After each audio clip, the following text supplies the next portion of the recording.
Hello and welcome to the Daily Mill for Tuesday the 1st of August and Wednesday the 2nd of August 2023. In today's Millwall news, well, in the last video I told you several days ago, I told you that Millwall were linked with a goalkeeper from Wolves. It turns out that deal has progressed, that we got news today that he was having a medical at Millwall. Hasn't been announced officially yet, which kind of worries me. I don't know why. I don't know why. But because he did I don't know if he agreed, but there was a deal agreed for him to go to Stoke, and that fell through. So now, until it's done and dusted, you never know. So this is from expressandstar.com. The Express and Star is the local paper for Wolverhampton. Goalkeeper Matija Sarkic is on the verge of leaving Wolves and joining Millwall for £1.2 million, which will be a record signing for us for a goalkeeper.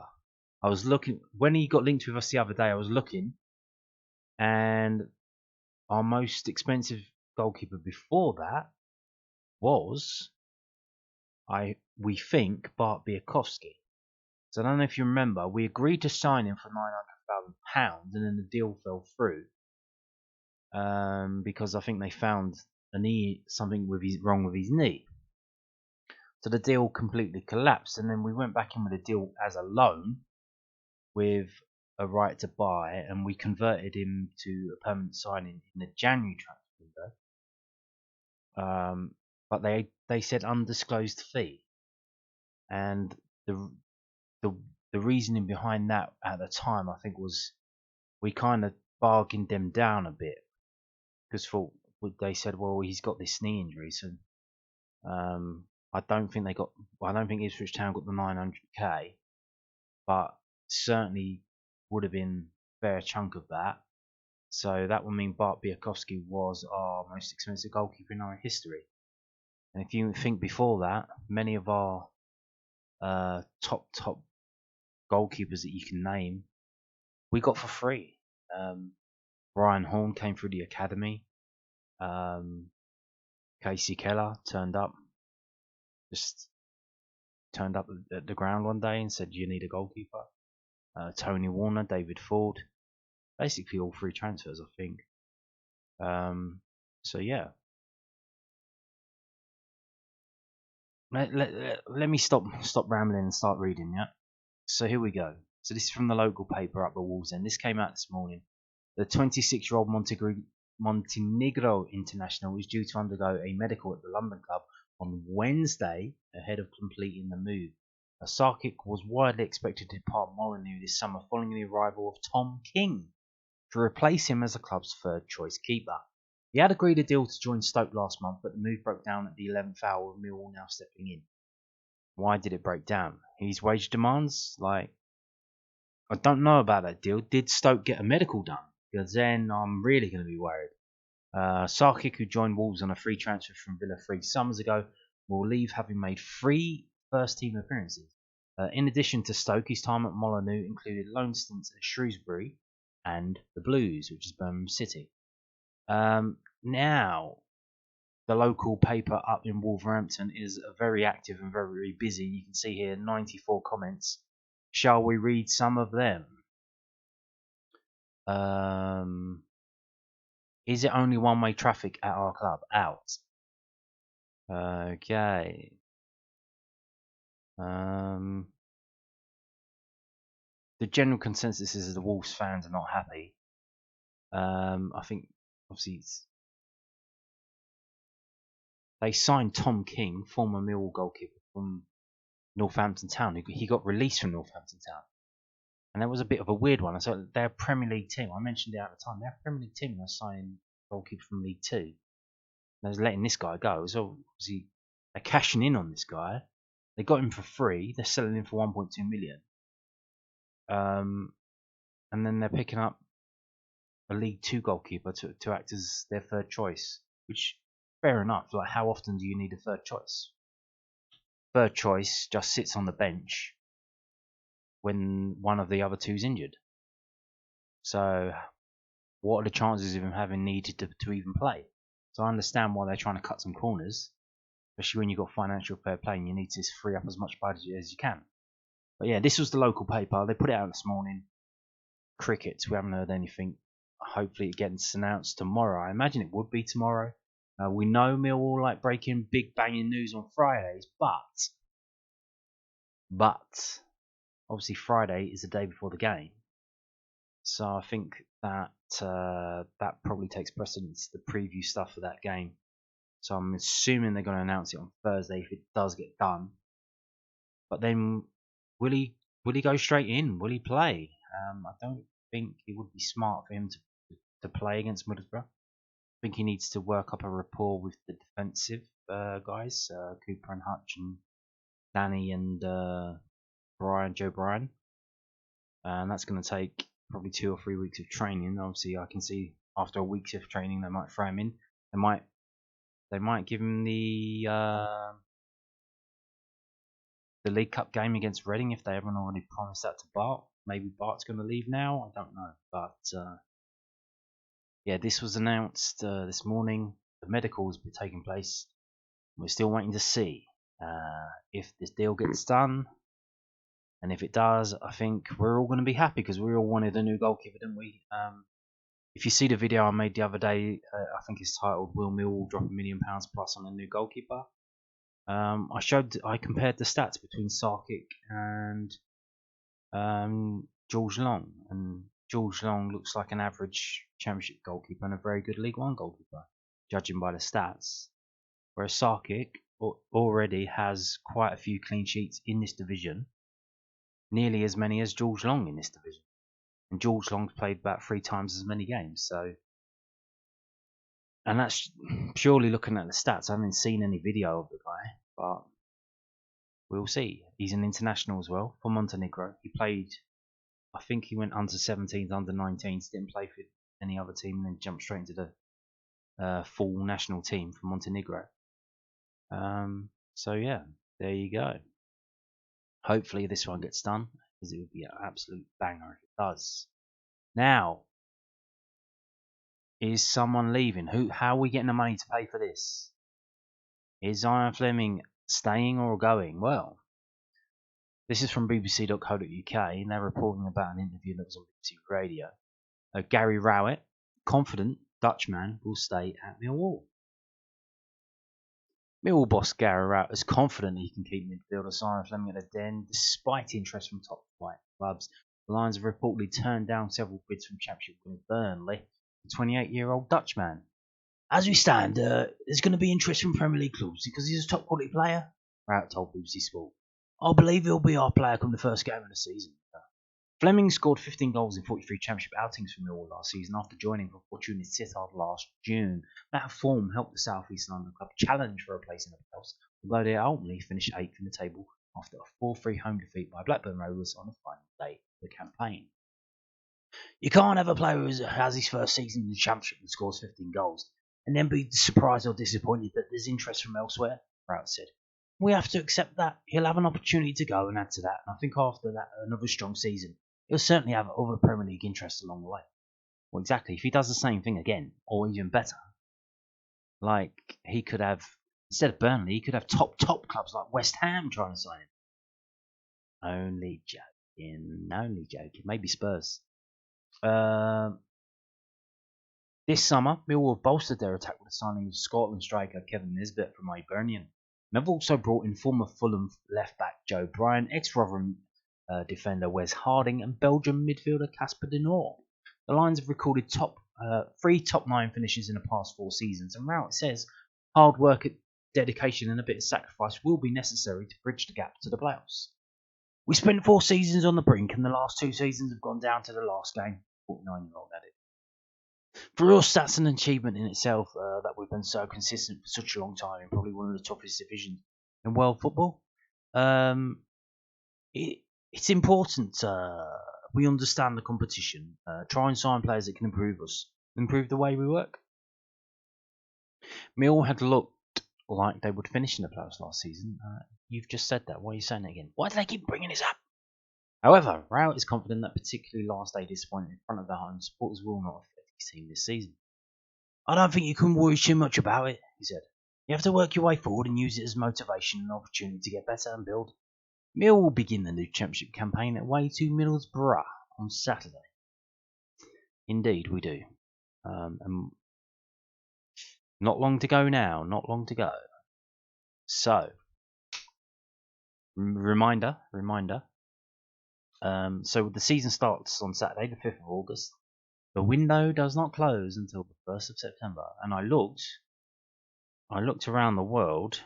When do other windows close? Because they mentioned on the radio on TalkSport that Saudi, because obviously the Saudis are spending money like no business, they can still sign players going up to the 22nd of September. Now, I'm not suggesting that Zion Flemming will be going to Saudi Arabia, but there are other leagues, and I think all the top leagues in Europe are synchronized. So Serie A, La Liga, they're all September the 1st. Different times, are still the same date. I think they've all spoke to each other and sorted themselves out.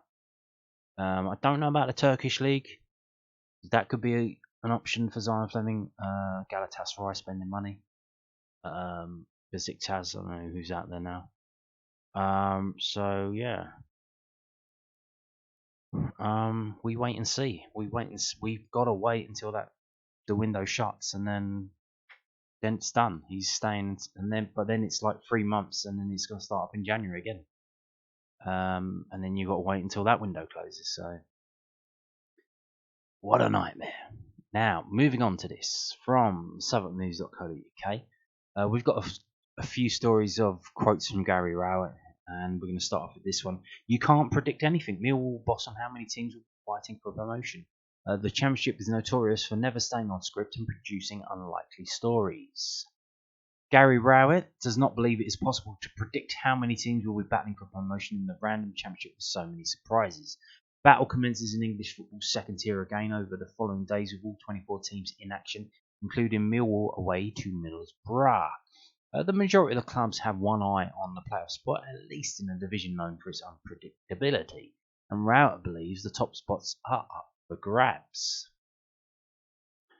He told News at then, it's so difficult to tell, whereas some seasons you may be thinking, okay, they've come up from League One and they might struggle. This year, every team is a decent sized team, every team has the capability of surprising or doing what you expect. I'll never sit here and say those teams are in the promotion race and these teams aren't. You'll probably get a better understanding after 20 games, even 5 to 10 games I don't think is enough.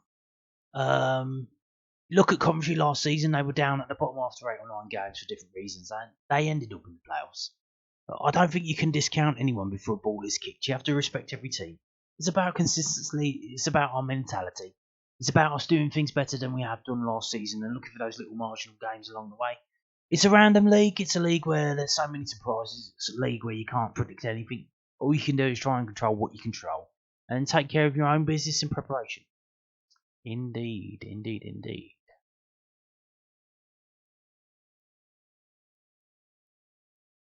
Now moving on to this, also from Southern News UK. Millwall manager gives his view on loan moves and why they are not always the best option. Which is kind of weird because the last 2 seasons we had some really good loan moves that worked out. Danny Ballard and then last season Charlie Cresswell. So kind of surprised we haven't signed anyone on loan yet. And I don't know if we haven't tried, but I can't believe that teams wouldn't be open to it, seeing as the success that's come out of it and the players themselves. I mean, Gary Rowett said Millwall are exploring loan moves, but explain the downsides of having too many temporary players in each squad. The Lions have secured 4 new players this summer, all of them on permanent deals.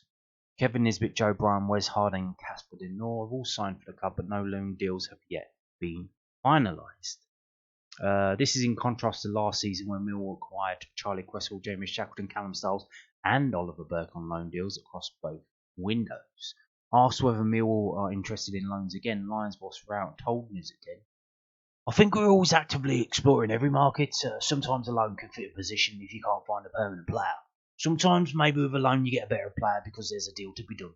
And you can get the player on half his wages. You have different opportunities. I think you never want too many loan players. If you have too many loan players every year just to replaced him when they leave. Usually it just means there's a real swing and sway to your squad, and you want that solidity.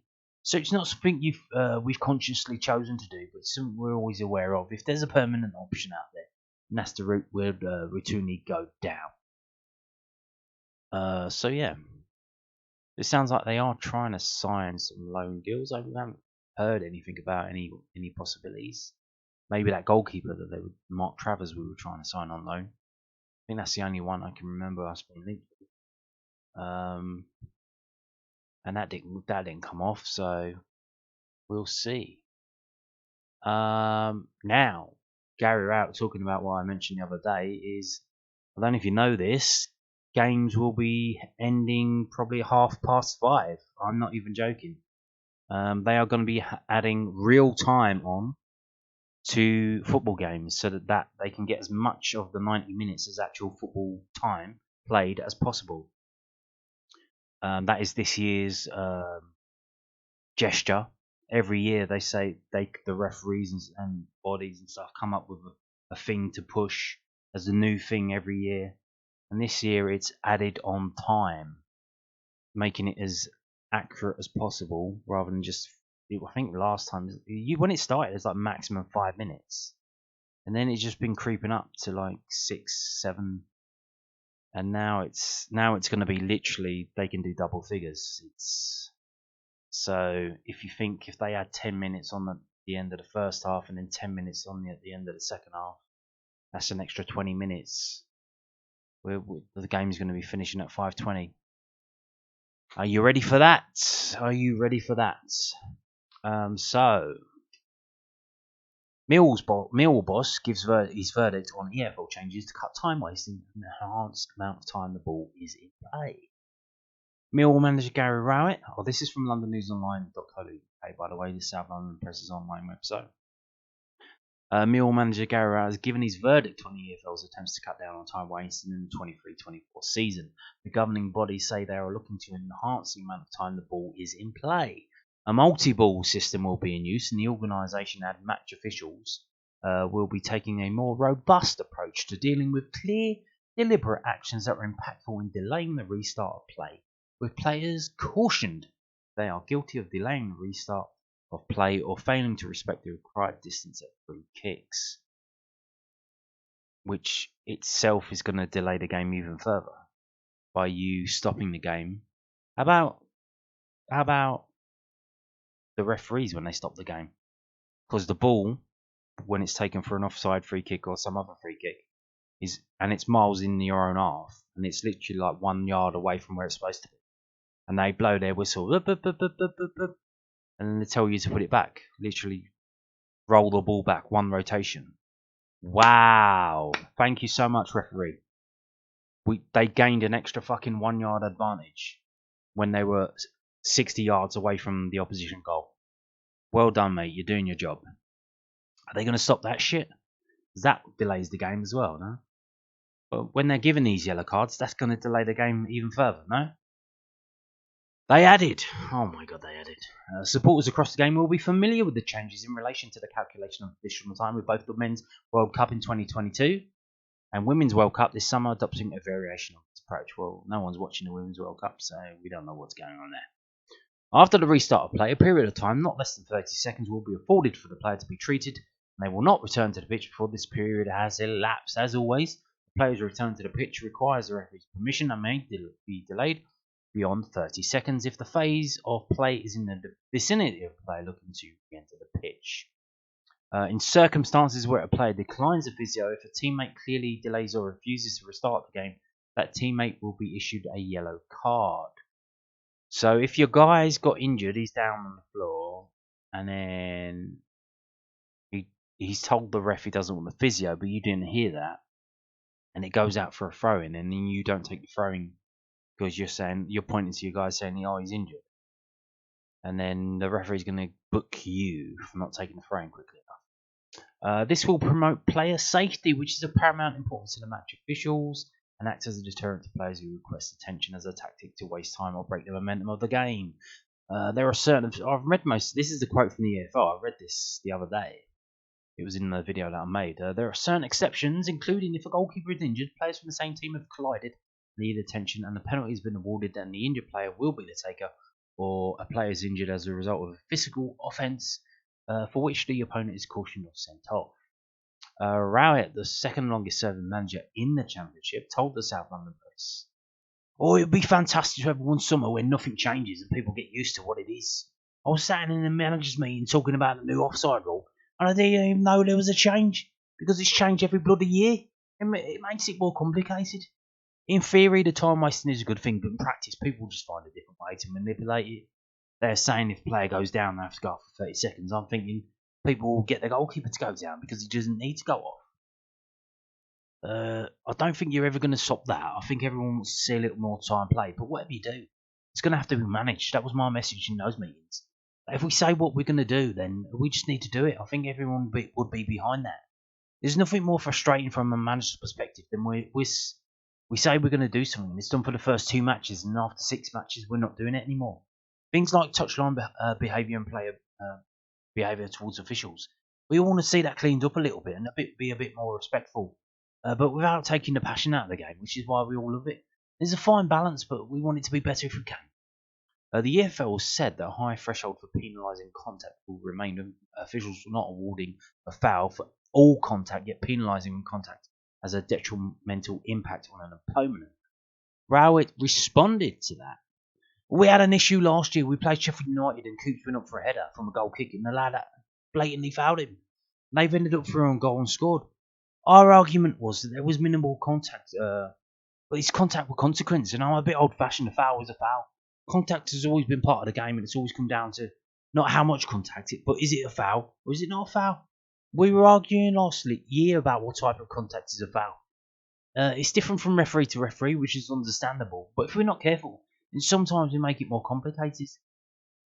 It will be interesting to see how these rules play out, but the Referees Association seem to be wanting to have more clarity and engagement. I thought you saw that with Howard Webb on Sky Sports last year trying to explain some of the decisions. I genuinely think that's a good thing. Let's see if we can support them to make things a little more clearer and precise. Yeah, apparently next season Sky are going to be doing like a referee show. I think after they've been kind of doing it already. I think they've been having referees on to talk about things like big things that happen. But I think they're making like a permanent show. So maybe all the referees around the country will watch that and do like pick some things up, and they can all kind of get their act together and all synchronize what they're supposed to be doing. Because like Rowett said, they keep changing it every bloody year. Oh, this year it's this year it's that. This is like, what are you doing? It's just so confusing, isn't it? It's just so confusing. Now, moving on to this. This is from millfc.co.uk. So Mill Football Club unveils JGB emblem in memory of John Gregory Belson. Mill Football Club is proud to announce the introduction of a new JGB emblem in memory of John Gregory Belson. The Lions lost their former chairman in a tragic accident on the 4th of July 2023, with messages and tributes from the footballing world flooding in following his passing.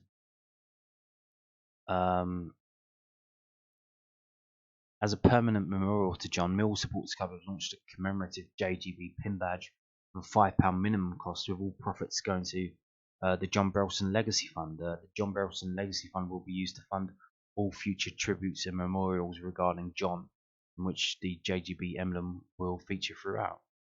See, I don't know if you mentioned this the other day. I don't think I did. Mill have set up this fund, which is kind of separate, to ring fence any donations and stuff to do what they're going to do in regarding to maybe building a statue, trying to get Southwark Council to change the name of Zampa Road. I think it's Southwark. I'm pretty sure Zampa. I think it changes halfway down actually. I think, not too sure actually. Who's responsible for naming a road when it's split halfway? I guess you have to contact both councils. I don't know. But I'm pretty sure the first part of Zampa Road is in Southwark, and then maybe the back end is no, because it changes, doesn't it? Doesn't it change to Ballina Road? where you get to the Lions store. So I think you just have to contact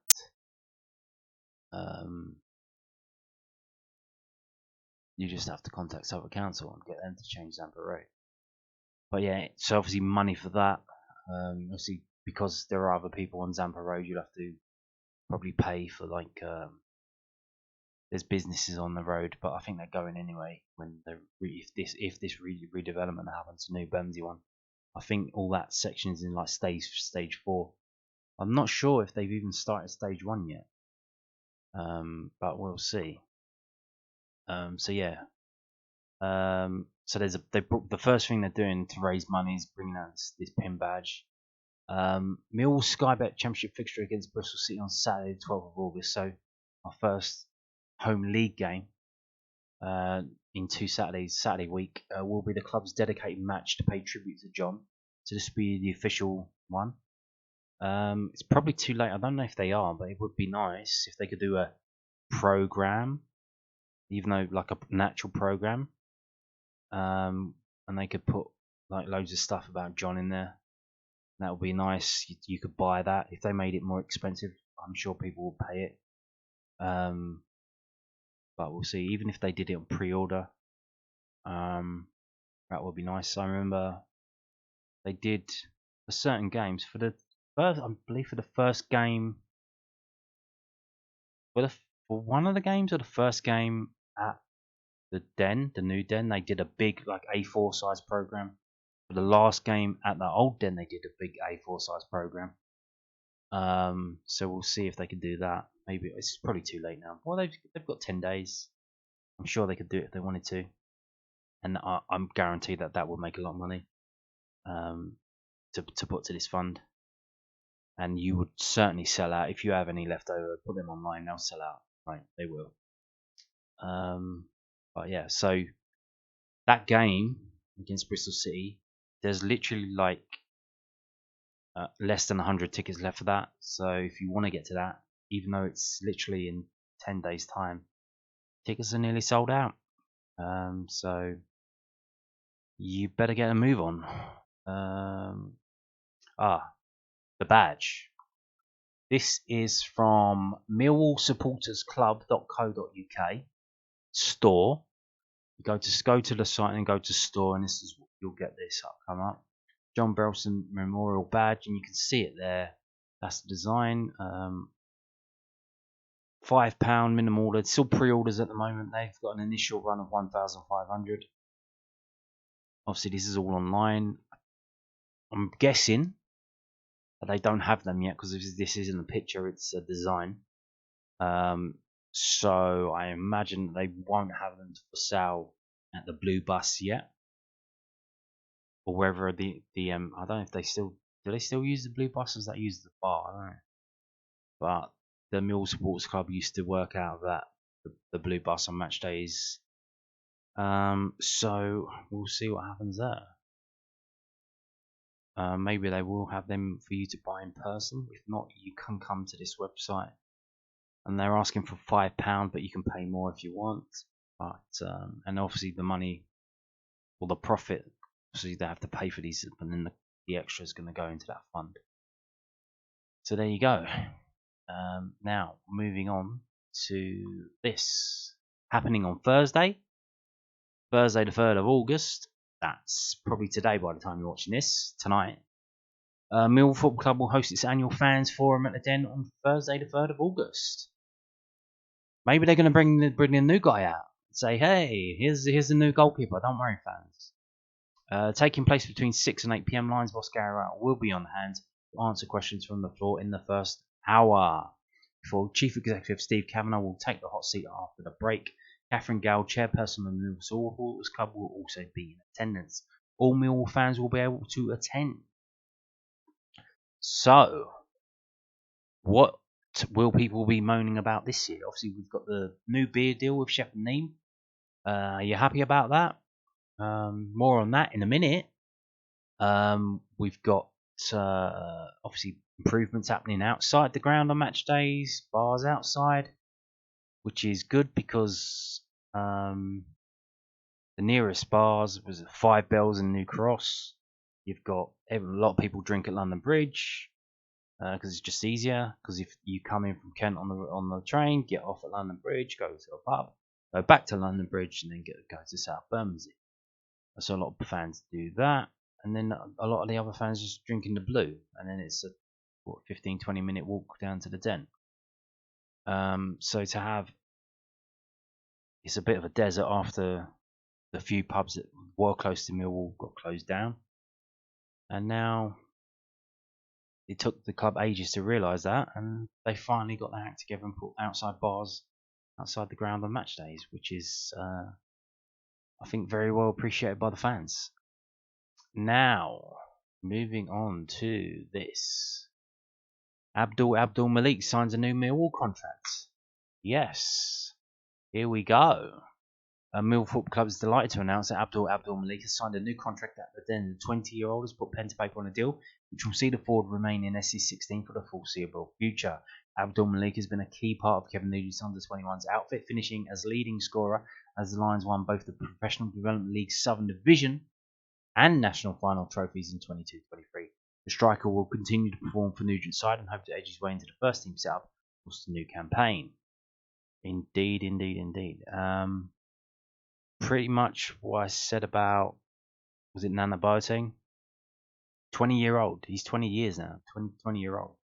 It's an under-21s team. He's literally got this last year to do it. He's got to step up. If he goes out on loan, if he goes out on loan to the conference and starts banging it in, becomes one of the best players in that league, then they might give him another year and try and get him another loan in the League 2 or League 1 and see how he does in that.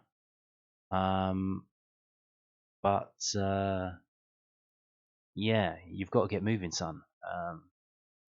It's under 21s and you are 20 years old. You're going to age out of it, and you need to get in the first team, or sadly you're going to have to go. But he's here. He's got another year, and he's going to start off at Hornchurch on Saturday. If you can't make it to Middlesbrough, you can go to Hornchurch. Aren't you lucky? Aren't you lucky? And you can watch the under-21s. Hopefully they do better against Hornchurch than they do against Dulwich Hamlet. I think Dulwich Hamlet are going to do very well this season. They seem to have a lot of decent players now. The new manager seems to be well connected, and he's brought in a lot of quality. So don't worry about losing to Dulwich Hamlet. But how are they going to do against Hornchurch? So Millwall under-21s travel to Hornchurch on Saturday the 5th of August. Kick-off is at 3 PM and tickets are now on sale. Purchasing online will speed up entry into Hornchurch Stadium, as there will be a dedicated turnstile for online tickets. Your ticket will be scanned on entry, so please make sure the ticket is either printed or that you have the QR code available on your mobile phone. Tickets can be purchased on the day at the gate, subject to availability. Cash and contactless payments are both accepted at the turnstiles. Good for them. Tickets are priced at £10 for adults, £5 concessions, £3 for 12 to 16-year-olds, and under 12s go free with a paying adult. So there you go. There you go. Hopefully you've got a kid who's a good liar. Because if you go, my son's under 12. No, Dad, I'm 13. Oh, shut up, will you? I was going to get you in for free. But many such cases aren't. Kids are so adorable, aren't they? So fresh-faced and innocent. Don't understand when you're trying to save £3 on a ticket. Now, talking about the under-21s, we have the fixture list. Well, it's confirmed, but the under-21 games, they get moved a lot. So, like, it's confirmed as much as it can be confirmed. It's basically just a guide. Okay. Yeah, so here we go. So they start off away to Sheffield Wednesday, and they're at home to Burnley, but that's at the training ground. And then they go away to Hull, which is as it's like I said, these change all the time. So don't set your clocks to this. You have to check back earlier. The Hull City away on a Wednesday is set to be at the MKM Stadium, the Hull Stadium, but it's 1 o'clock. Normally they do 7 PM, so I'm not sure about that. And the first game that you can attend as a Millwall fan will be Crewe Alexandra on Tuesday, the 5th of September. So I was looking through the fixtures earlier, and it seems a lot of the Mill games last season were on Mondays, and this time it seems to be on Tuesdays. I don't know why that is. Whether someone's started up a karate class on Mondays and they can't go, but I don't know. Here we go. So here's the full fixture list, and like I said, it's a rough draft. It gets moved. They move them all the time. They don't really care. Be interesting to see the ones that you can go to stadiums. So here's an interesting one. Birmingham City set to beat St Andrews at 7 p.m. Monday the 11th. There you go. Again, Cardiff. So all the ones that are stadiums you can go to and attend generally. Tuesday the 26th of September, Cardiff away, Cardiff International Sports Stadium. The Den, another one. QPR, that's on a Tuesday, like I said, Tuesday. Charlton away is at Dartford FC, that's on the Monday. And then we've got 2 at the Millwall training ground in October. Colchester United, that's at the training ground, I believe. Florence Park is their training ground, and we've got 2 more training grounds. Yeah, still at training grounds.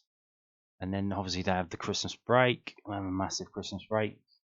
And then we've got more games at training grounds. We've got Bournemouth are in this league this season. A new team to play.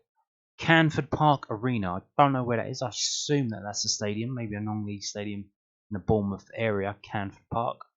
Don't know who will be playing there, but yeah, so that might be a ground to go to. Tuesday, 30th of January, 1 p.m. What else have we got? Again, at the moment, we're moving into February 24, and we've got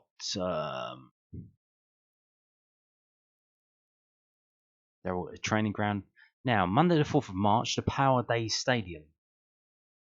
I don't think that's Loftus Road, because I think, didn't they name Loftus Road after a young QPR player that died? I can't remember the name off the top of my head. I think that might be Wildston, because I think they signed a deal with Wildston to support them, because their ground is crumbling down. And they had their ground condemned by the council, Wildston. So I think it might be that.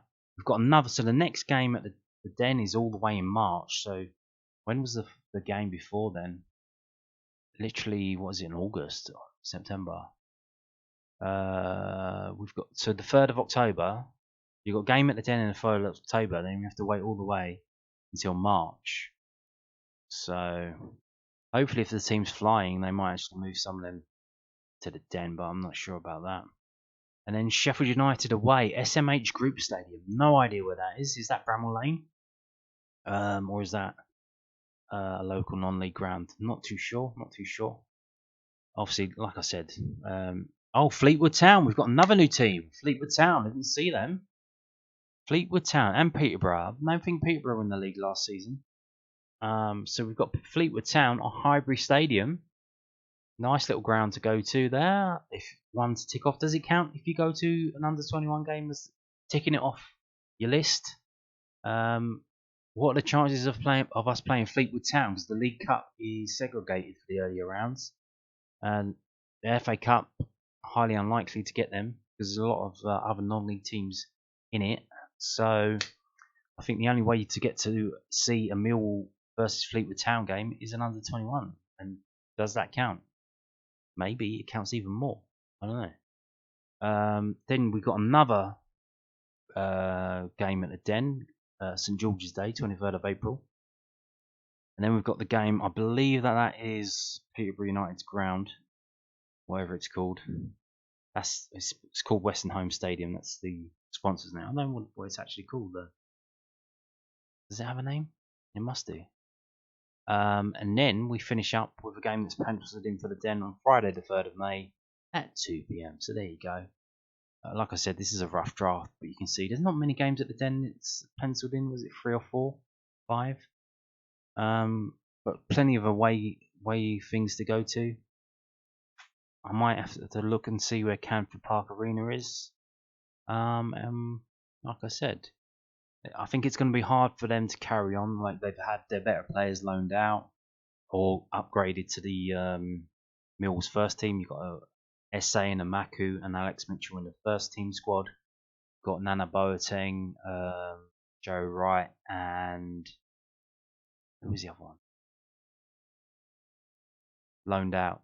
Who's the other one? There is another one that's got loaned out. But yeah.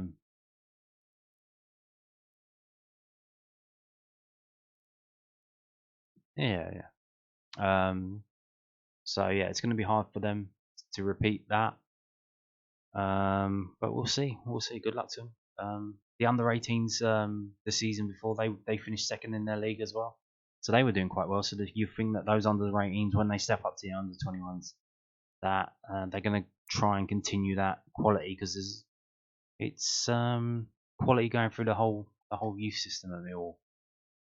Both teams are doing very well, and further down as well, I believe. Now, here we go. Look at this. Let me show you this. Check out the newly refurbished Harry's Bar at the Den. So, they've done it up, as you can see. Millwall Football Club is pleased to confirm the reopening of the newly refurbished Harry's Bar.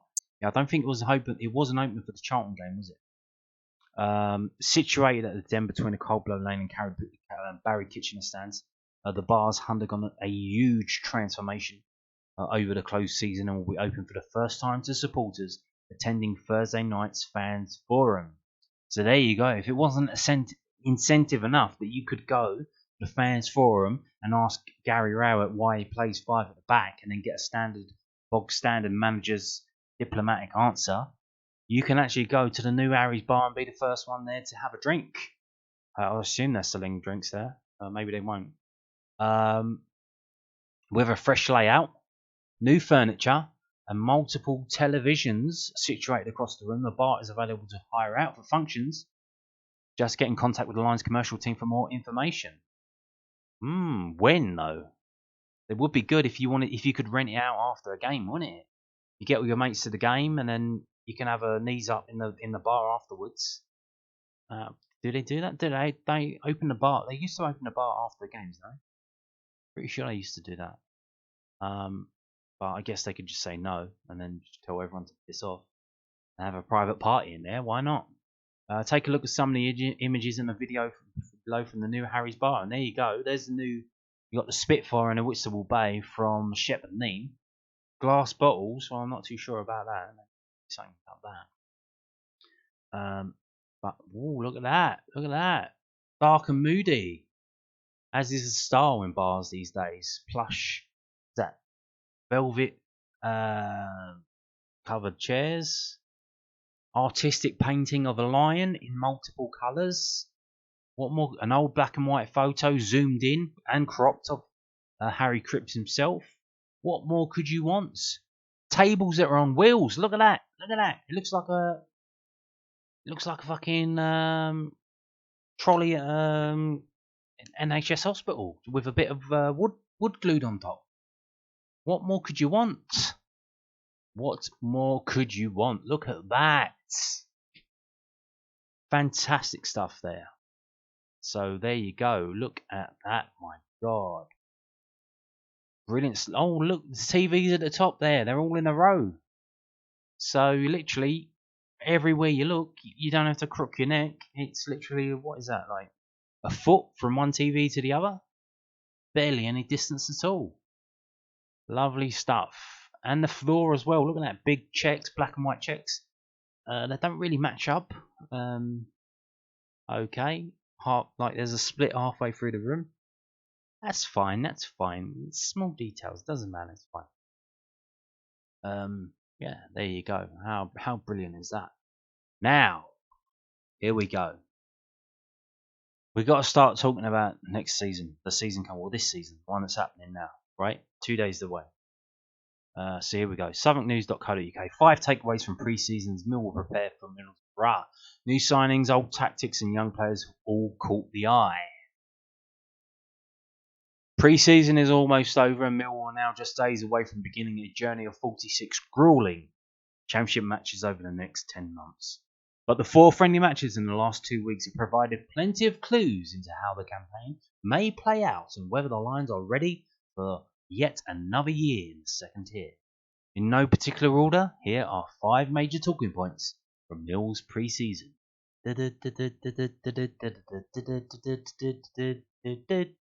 Young players stake a claim. Romanes and Abdulmalik have just 14 championship matches appearances between them at the moment, but expect that number to rise very quickly. It's not unusual to see young players enjoy strong pre-seasons with the pressure lower and opposition less serious in their approach, but that should not take away from the impact of both players who regularly gave Millwall impetus and attacking thrust in their 4 friendlies. Gart Rowett has been watching closely and said in recent weeks that winger SA was too good to go out on loan. That striker Maku 19 was definitely in our plans. Both players have forced themselves into the manager's thinking and are now exciting prospects to spring on unsuspecting championship defences.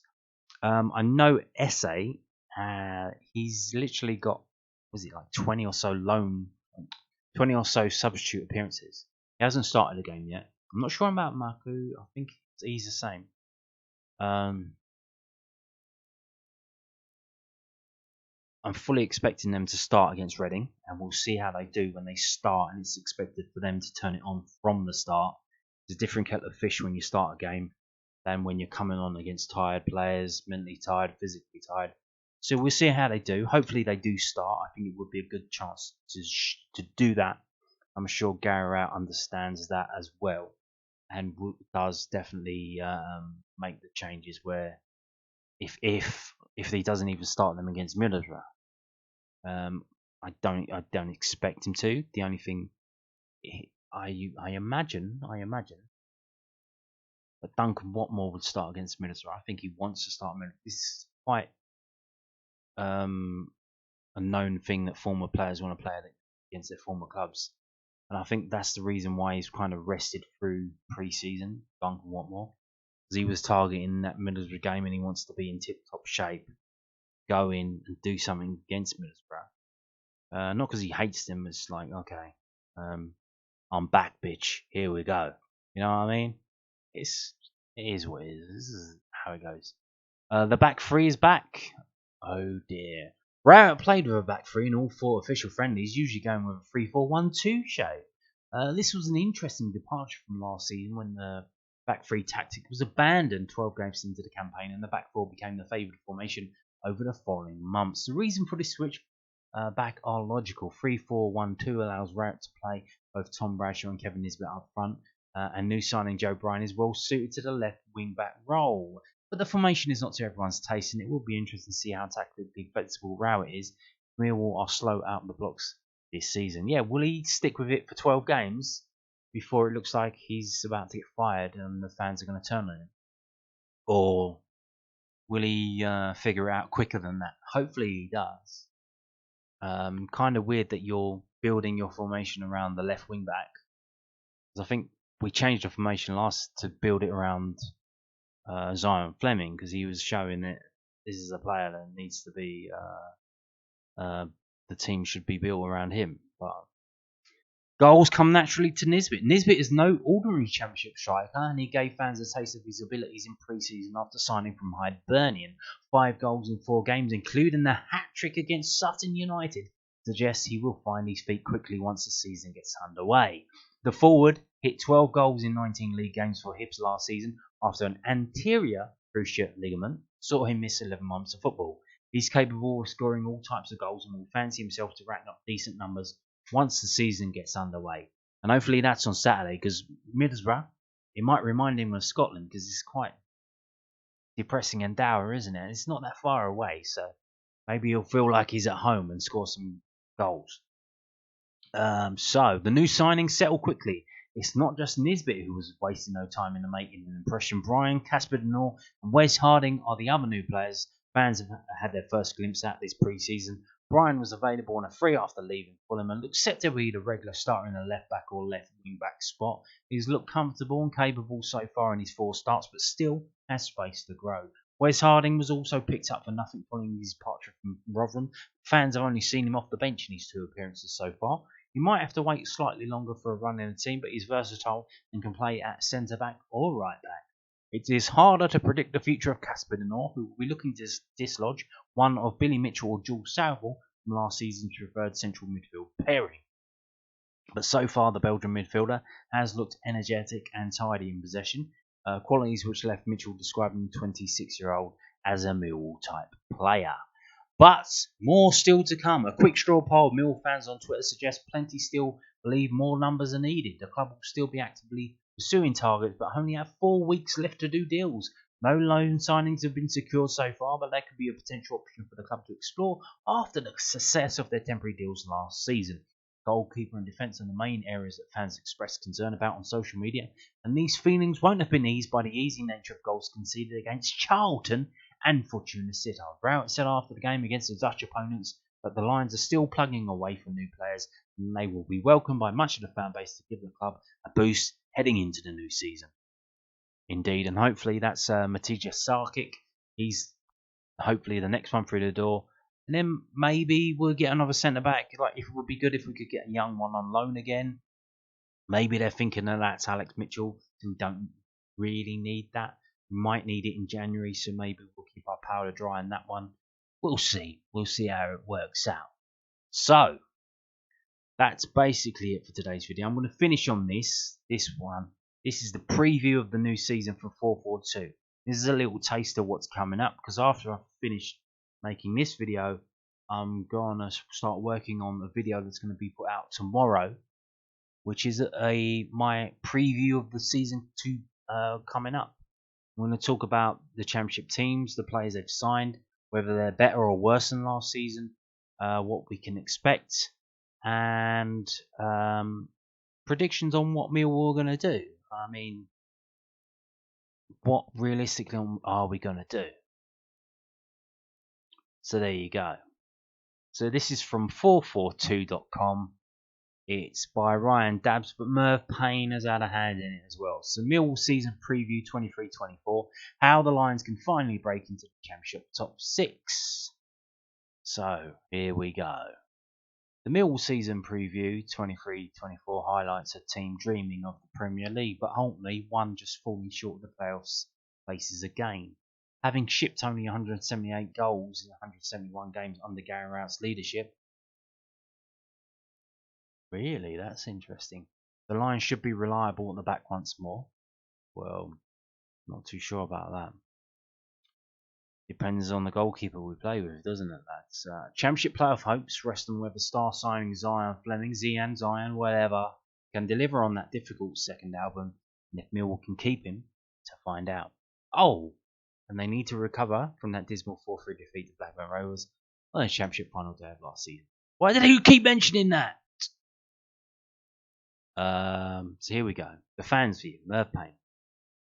Last season was bizarre. We looked nailed on to make the playoffs, but managed to lose 4-3 from being 3-1 up at half time and on the last day at home to Blackburn. Throwing it away like that left the fans in a state of disbelief. Yeah, I mean, but it wasn't lost then. It was lost in the games before then, wasn't it? We were in the playoffs and we gradually just slipped out of them. Whereas the seasons before that, we were always chasing and trying to struggling to keep up and catch up, and we just failed to get there. Whereas before, we got there, and we just faded away. We faded out, just did drop down. This season will be different because 3 big clubs coming down and 2 coming up means there'll be plenty of teams with money to spend. With the 24-25 TV deal, League One sides will receive around half of the money that the Championship teams will, so it's crucial we stay exactly where we are. Bloody hell, he's talking about relegation now, is he? Yeah, like the Championship is now a big league. It's a big league. It's a big league around the world in terms of the fans that attend the games, the money that's involved. It's a big league, and we would rather be there than League One, to be honest with you. This channel can only exist if Millwall are a Championship team. Like, daily news in League One, what's that going to be? Like, the tea ladies bought new fucking tea bags. Like, what's the daily news going to be in League One? It's going to be struggling to find something to talk about day by day. We're going to have to change the name to Weekly Millwall. Yeah. I won't be happy unless We play more positively. Gary Rowett's tactics are pragmatic, but it's hard to criticise as those tactics have been Millwall challenging for promotion each year. Still, a higher tempo would win over fans a bit more. Our key player will be Kevin Nisbet. Signing the striker from Hibs might signal a switch to playing two up front. Could provide the extra 10 to 15 goals that we've been lacking. The opposition player I love here is Josh Bowler. Josh Bowler. The nippy winger was back on loan at Blackpool last season, and I'll have him down at the Den. If he can bring Chris Wood from Nottingham Forest, even better. Why would we need Chris Wood? I think that's glories of the past. He was good for us back in the day, and I think we kind of missed the chance then. Josh Bowler, I'm not too sure about that. The opposition player who grinds my gears is not just Josh Sharding. I've developed an irrational dislike. He had a blinder against us at their place last season, and he winds me up generally. Oh, okay. The player I'd happily drive to another club is goalkeeper George Long. I don't know how he's number one ahead of Bart Biatkowski. The defence looks nervous in front of him, and its final two matches he was beaten by two soft, long-range efforts. Indeed, so the fans' opinion of the gaffer is split. Brexit like some want him out, while others point to 4 successive top half finishes on a small budget. But Luton spoiled that argument. I don't think a lot of fans still want him out. They did, and then they shut up when we actually were doing well. I don't think they turned on Gary Rowett. These fucking players like George fucking Long. They turned on the players. A lot of them turned on Tyler Burry. They turned on the players. They didn't turn on Gary Rowett. And they certainly don't want him out. If he left, he should be replaced by a young coach like Ipswich's Kieran McKenna. People say Nathan Jones, but he's only really done it at one club. We'll finish 15th. It's going to be the most competitive championship in decades, so I'll be in misery guts and take a year off challenging for playoffs. I hope I'm proved wrong. Well, yeah, I don't think we're going to finish 15th. Now, here's the thing. So we're going to quickly discuss this, and then we'll finish up, and I'll do a proper preview yesterday. Oh, yeah. Seeing as I'm reading their story, 442 season preview issue is available in shops now, so you can go and buy that and read all about it. Not just Millwall's, but the whole league system. Now, a lot of people, a lot of people are saying this. Oh, well, it's going to be harder. There's going to be a lot more bigger teams in the league this year. There's going to be a lot more bigger teams. What did Millwall do? No, not that. Not that. No. No, what did Millwall do against bigger teams? Exactly. Millwall turn up against bigger teams. They thrive against bigger teams. For some reason, I think maybe it's the fans. The loudest fans go to the biggest games. You'll see it against the Leeds game this year, the Leicester game. They'll turn up for that. So the fact that we should be scared and worried about those big teams, that's good for us. Because what fucked us up last season was the games at the end of the season against Hull, against Wigan, against Huddersfield. They're not big teams. And so that's where the season turned to shit. If they were bigger teams, the fans would have turned up, the players would have turned up and put a shift in. And we could be looking at, we could be doing what Luton are doing this year. Having to remodel our ground so it's fit for Premier League. So yeah, this thing that the bigger league, the bigger teams and the competitiveness of the championship is going to be hard for us. Here's another thing. Let me talk to you about this. It's going to be so competitive in the championship, right? So what happens then? What do you think happens then? You're going to get more draws. So here's the thing. You've got one team and you've got another team. You've got Team A, Team B. Team A is a lot better than Team B, so they beat them. So you've got Team A gaining 3 points and you've got Team B dropping 3 points. Well, here's the thing. Team A and Team B, they're pretty similar because it's a competitive league. They draw. Let's see if there's a lot more draws. You've got Team A have dropped 2 points. Team B have dropped 2 points. You've now got, instead of having before where you had one team that dropped 3 points, you've got 2 teams to drop 2 points. Do you understand? This is good. This is nothing to be afraid of. It's nothing to be scared of. We're not going to fucking finish 15th. This could be helpful to us, especially if we've got the ground at the Den. The fans turn up. They bring the noise against the bigger teams in the league that they want to go and see. They turn up drunk. They're very loud. They get shouty, and the opposition shit their pants.